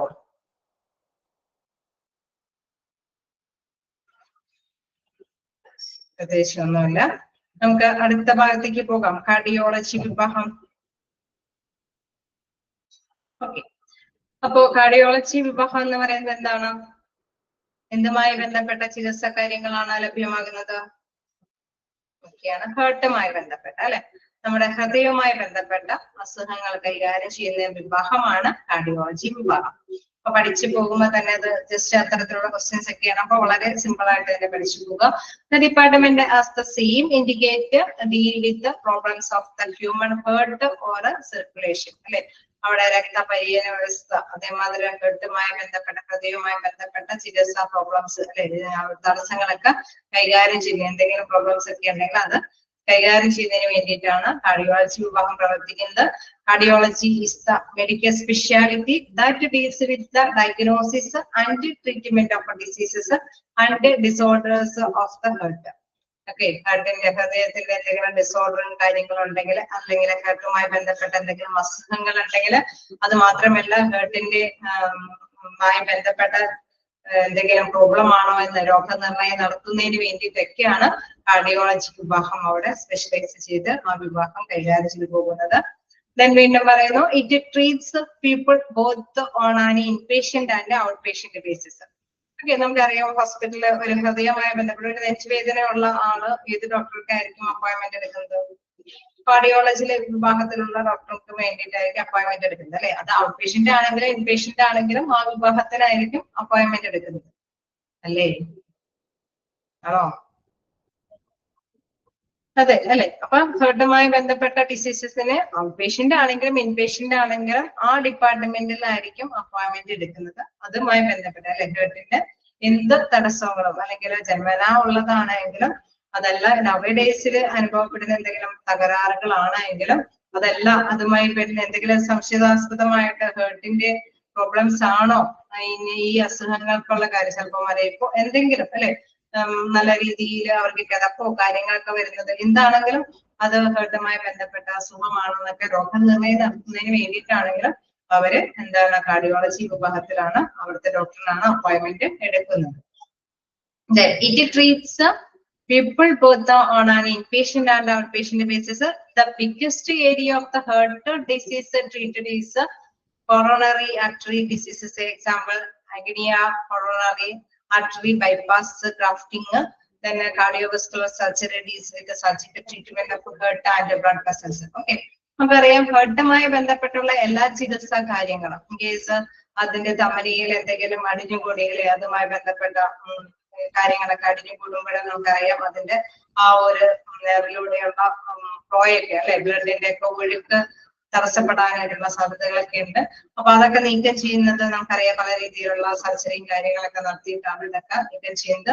അപ്പൊ അതെല്ലാം കൈകാര്യം ചെയ്യുന്നതിന് അതിന്റെയൊക്കെ നമുക്കറിയാം ഏത് വിഭാഗത്തിലുള്ള ചികിത്സാ കാര്യങ്ങളാണ് ചെയ്യുന്നത്? കാർഡിയോളജി വിഭാഗത്തിലാണ് ചികിത്സ തേടാനായിട്ട് പോകുന്നത്. ഇപ്പൊ in case coronary artery bypass surgery കാര്യങ്ങളൊക്കെ നടത്തുമ്പോഴും അല്ലെങ്കിൽ കാർഡിയോവാസ്കുലർ സർജറി അല്ലെ, അതുമായി ബന്ധപ്പെട്ട എന്തെങ്കിലും നെർവുമായി ബന്ധപ്പെട്ട ധമനിയുടെ ആ പ്രവർത്തനങ്ങളുമായി ബന്ധപ്പെട്ട എന്തെങ്കിലും പ്രോബ്ലംസ് കൈകാര്യം ചെയ്യുന്നതിനൊക്കെ വേണ്ടിയിട്ടാണെങ്കിലും നമ്മൾ കാർഡിയോളജി വിഭാഗത്തിലാണ് സമീപിക്കുന്നത്. Cardiac surgery involves procedures like bypass surgeries, valve repairs, valve replacement, and surgery for congenital defects, vascular deals with the disease of blood vessels. Vascular deals എന്നൊക്കെ പറയുമ്പോൾ അതായത് ഇവിടെ ജന്മന ഉണ്ടാകുന്ന ഡിഫക്ട്സ് അതാണ് കൺജീനിയൽ ഡിഫക്ട്സ് എന്ന് പറയുന്നത്. അതേമാതിരി തന്നെ വാൽവ് അല്ലെ, വാൽവുകളൊക്കെ മാറ്റി വെക്കുക, വാൽവിലേക്ക് എന്തെങ്കിലും കേടുപാടുകൾ ഉണ്ടെങ്കിൽ തകരാറുകൾ പരിഹരിക്കുക, ബൈപ്പാസ് സർജറി നടത്തുക, ഇത്തരത്തിലുള്ള എല്ലാ കാര്യങ്ങളും കൈകാര്യം ചെയ്യുന്നതിന് നമ്മൾ കാർഡിയോളജി വിഭാഗത്തിലുള്ള ഡോക്ടറിനെ, ആ ഡിപ്പാർട്ട്മെന്റിന് അവിടുത്തെ ഡോക്ടറുടെ സേവനങ്ങളാണ് തേടുന്നത്. Then pacemaker implementation treatment for myocardial infarction is also done in this department. Pacemaker എന്നൊക്കെ പറയുമ്പോൾ നമുക്കറിയാം അല്ലെ, മറ്റൊരു ഇതിന്റെ സഹായത്തോടെ, യന്ത്രത്തിന്റെ സഹായത്തോടുകൂടി തുടിപ്പ് നിലനിർത്തുന്നതിന് വേണ്ടിയിട്ട് അതിന്റെ ഇംപ്ലിമെന്റേഷൻ അത് സ്ഥാപിക്കലാണ്. അതേമാതിരി തന്നെ നമുക്കറിയാം മറ്റു ട്രീറ്റ്മെന്റുകൾ അല്ലെ, ഇൻ കേസ് നെഞ്ചുവേദന, ഹാർട്ട് അറ്റാക്കോ സംബന്ധമായിട്ടുള്ള അസുഖങ്ങളൊക്കെ വരികയാണെങ്കിൽ അതുമായി ബന്ധപ്പെട്ട് വരുന്ന ട്രീറ്റ്മെന്റ് എല്ലാം നിർവഹിക്കുന്നത് ഈ കാർഡിയോളജി വിഭാഗത്തിലാണ്. ജസ്റ്റ് വായിച്ചു പോവുക. എന്തെങ്കിലും ഡൗട്ടുകളൊക്കെ ഉണ്ടെങ്കിൽ നോക്കി തന്നെ പോരാ. ഡീപ്പായിട്ട് നിങ്ങൾ മനസ്സിലാക്കണമെന്നില്ല, അതായത് പാട്ടൊന്നും പഠിക്കണമെന്നില്ല. പക്ഷെ ജസ്റ്റ് മനസ്സിലാക്കുക കാർഡിയോളജി വിഭാഗം എന്താണ്, ഇന്നിന്ന അസുഖങ്ങൾ വരുമ്പോൾ ഏത് വിഭാഗത്തിനെയാണ് സമീപിക്കേണ്ടത് അല്ലെ, അവിടെ ആ ഡിപ്പാർട്ട്മെന്റിന് എന്തിനു വേണ്ടിയിട്ടാണ് നിലകൊള്ളുന്നത് അല്ലെ. ഇവിടെ കൊടുത്തിരിക്കുന്ന എക്സാമ്പിളുകളൊക്കെ വരുമ്പോൾ അതൊക്കെ ഏത് വിഭാഗത്തിനെയാണ് സമീപിക്കേണ്ടതായിട്ട് വരുന്നത് എന്നുള്ള ചോദ്യം ഉണ്ടെങ്കിൽ ഓർത്ത് വയ്ക്കുക, അത് കാർഡിയോളജി വിഭാഗത്തിനെയാണ് സമീപിക്കേണ്ടത്. ഓക്കെ, ക്ലിയർ ആണോ? ഓക്കെ ആണോ?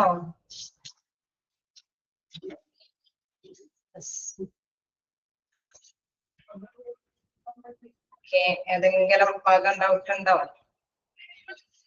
വോയിസ് ഒക്കെ ഓക്കെയാണ്?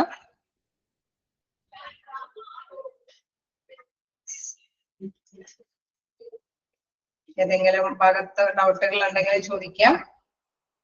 അൺമ്യൂട്ട് ആക്കിയിട്ടുണ്ട്. അത് ജന്മന എന്തെങ്കിലും ഹൃദയവുമായി ബന്ധപ്പെട്ട തകരാറുകൾ ഉണ്ടെങ്കിൽ വരുന്ന ട്രീറ്റ്മെന്റിന് നമുക്കറിയാം, വാൽവുകൾക്കോ അദ്ദേഹത്തിന്റെ എന്തെങ്കിലും അല്ലെ ജനിക്കുമ്പോൾ തന്നെ തകരാറുകളൊക്കെ ഉണ്ടാവാനായിട്ടുള്ള സാധ്യതകളുണ്ട്. വൈകല്യങ്ങൾ, ജന്മനായുള്ള വൈകല്യങ്ങളെയാണ് ആ ഒരു പേരിൽ അറിയപ്പെടുന്നത്.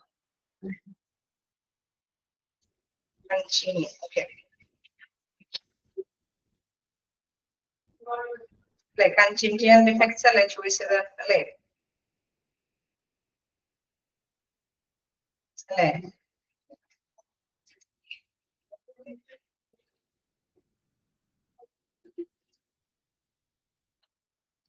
ഓ ഓക്കെ ഓക്കെ.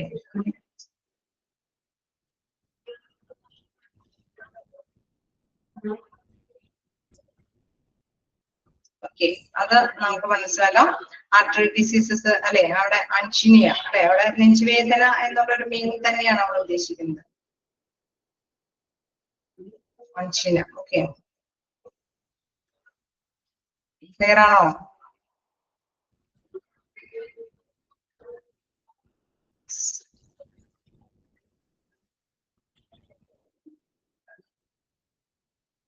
ഇനി എന്തെങ്കിലും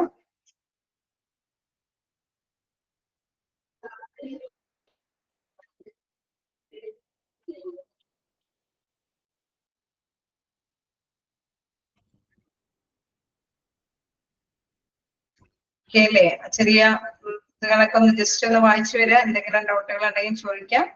ഇവിടെ പൊതുവെ ഡൗട്ട് തോന്നുന്നത് ഇതാണ് അല്ലെ, കൺജനിറ്റൽ അതിന്റെ ഡിഫക്ട്സ് എന്ന് പറയുന്നത് ജന്മന എന്തെങ്കിലുമൊക്കെ ഡിഫക്ട്സുകൾ ഉണ്ടാവുന്നതാണ്. ഓക്കെ, ജന്മനയുള്ള വൈകല്യങ്ങള് അതുകള് മാറ്റുന്നതിന് വേണ്ടിയിട്ട് കാർഡിയോളജി വിഭാഗത്തിനെയാണ് സമീപിക്കുന്നത്. valve repairs, valve replacement surgery, bypass surgeries, vascular diseases. Okay, vascular deals with the disease of blood vessels. നമ്മുടെ ഞരമ്പുകളിൽ എന്തെങ്കിലുമൊക്കെ അല്ലെ ധമനികളുമായി ബന്ധപ്പെട്ട എന്തെങ്കിലും പ്രോബ്ലംസ് ഒക്കെ ഉണ്ടെങ്കിൽ അതിന്റെ റിക്വയർമെന്റ് കാര്യങ്ങളൊക്കെ നടത്തുന്നതിന് വേണ്ടിയിട്ട് pacemaker implementation treatment, treatment four myocardial infarction. നമുക്കറിയാം എന്തെങ്കിലും അല്ലെ കുറച്ചുകൂടി അറ്റാക്ക് സംബന്ധമായിട്ടുള്ള ട്രീറ്റ്മെന്റ് ആവശ്യമുണ്ടെങ്കിലൊക്കെ കാർഡിയോളജി വിഭാഗത്തിനെ തന്നെയാണ് സമീപിക്കുന്നത്. ഓക്കെ ആണോ?